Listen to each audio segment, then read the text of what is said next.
The delay and confusion that follows invariably frays nerves and tempers and reveals another freeway menace we shall call Motoramus fidgetus, the impatient motorist. Gall dang people that camp on the freeway. Come on, get going. Members of this species are usually excitable. What's the matter up there? Move it, come on, move it. Explosive in nature. Get a horse! Or highly competitive in spirit. Oh, yeah? Well, the same to you, Buster. Mr. F usually displays an avid desire to get ahead, and when free to do so, is an habitual lane changer.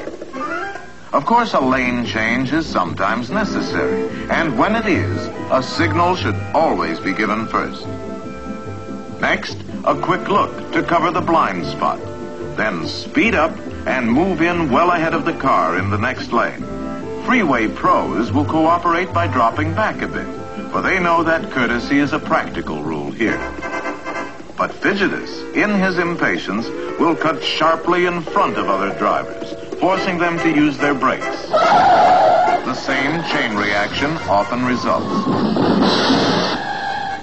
And Mr. F's progress can sometimes be measured by the path of destruction he leaves behind. But Mr. F occasionally finds himself unable to pass the car ahead. And now, in irate frustration, he is apt to move up bumper to bumper, regardless of the speed. Come on, get going, get out of my way. Unfortunately, Mr. F doesn't realize he's driving a potential engine of destruction more powerful than the largest battering ram ever to breach a castle wall. To explain, let us pause a moment, return him to his car, and see some freeway facts of life. Let's say Mr. F is traveling 60 miles per hour. A figure equal to about half the number of miles per hour added to that number gives the speed in feet per second. Thus, at 60 miles per hour, 90 feet is approximately the distance Mr. F's car travels in just 1 second. On a football field, it would move about 30 yards every second and go from goal line to goal line in just over 3 seconds. But now let's go down to the field for a little demonstration in which Mr. F himself is the subject. As he watches the scoreboard, a signal suddenly flashes. Now let's see what happens inside Mr. F. First, his eyes receive the signal and transmit it to certain centers in his brain. There it is identified, analyzed, calculated, and computed.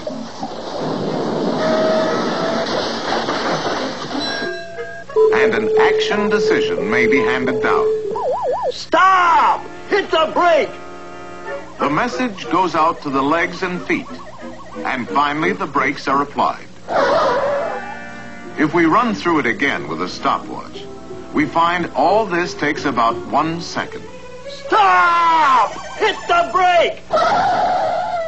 Now, if Mr. F crosses the goal line at 60 miles per hour just as a stop signal flashes, he will travel a minimum of 30 yards before he touches his brakes. And even with good brakes and dry pavement, he will still cover another 70 yards to the opposite goal before finally stopping. So, Mr. F was actually preceded by a sort of danger zone made up of his reaction distance plus his braking distance. Now, imagine he's on the freeway, a bit behind and to one side of a car identical to his. Let's go to slow motion and suppose that for some reason the leading driver decides to stop and applies his brakes here. Mr. F reacts as soon as he sees the flashing taillight ahead, but he cannot apply his brakes until here, past the point where the first driver began to stop. The braking distances are the same, and Mr. F comes to a halt this much farther along. Obviously, had Mr. F been in the same lane, there would have been a jarring rear-end collision. And possibly even others. When behind another car on the freeway, drop back as speed increases to allow for reaction distance. Under good conditions, the usual rule of thumb is 1 car length for every 10 miles per hour. 60 miles per hour, 6 car lengths. When road conditions are poor, make it a bit more. Now, back to Fidgetus. Does he drop back as speed increases? No. He's still bumper chasing. Is he alert to movements several cars ahead of him, anticipating possible emergencies? No. He's left himself no margin of safety because he... watch it! Not now! Look out for the car ahead! It's stopping!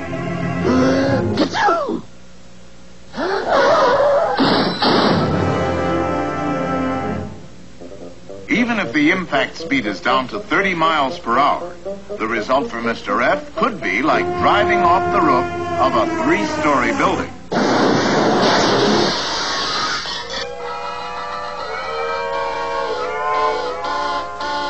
Last but not least, we have the annoying type, called Neglectorus Maximus, the inattentive driver. Often Mr. N is simply hypnotized by the drone of traffic and carried off to dreamland.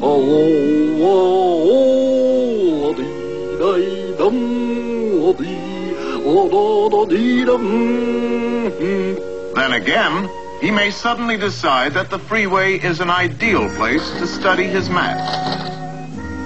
You may see him enjoying a second cup of coffee, or even getting in a quick shave while driving. Of course, his favorite pastime is conversation, especially with someone in the back seat. Yeah, just picked her up this morning. Flat out, she'll put down anything on the road.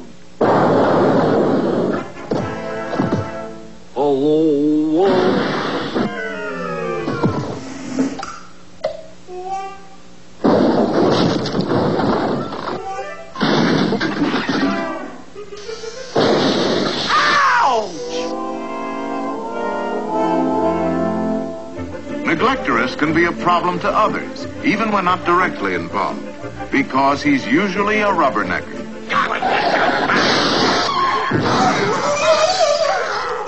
And if some mishap slows traffic on one side of the freeway, he will jam the other side simply by being curious. And Mr. N is particularly careless regarding signs and directions. Thus, he is usually almost past his exit when he notices it, has to change lanes quickly to make it, and there's the same old chain reaction. Finally, Mr. N often neglects his speedometer and forgets he is moving at freeway speeds as he re-enters the world of surface streets.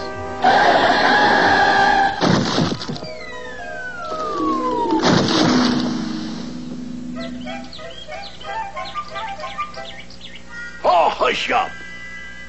So, on the freeway, watch out for the driver types we have called Neglectorus, Fidgetus, and Timidicus. From time to time, you're bound to see one of these characters, and when you do, avoid them if you can. Yeah, and just make sure you never become one.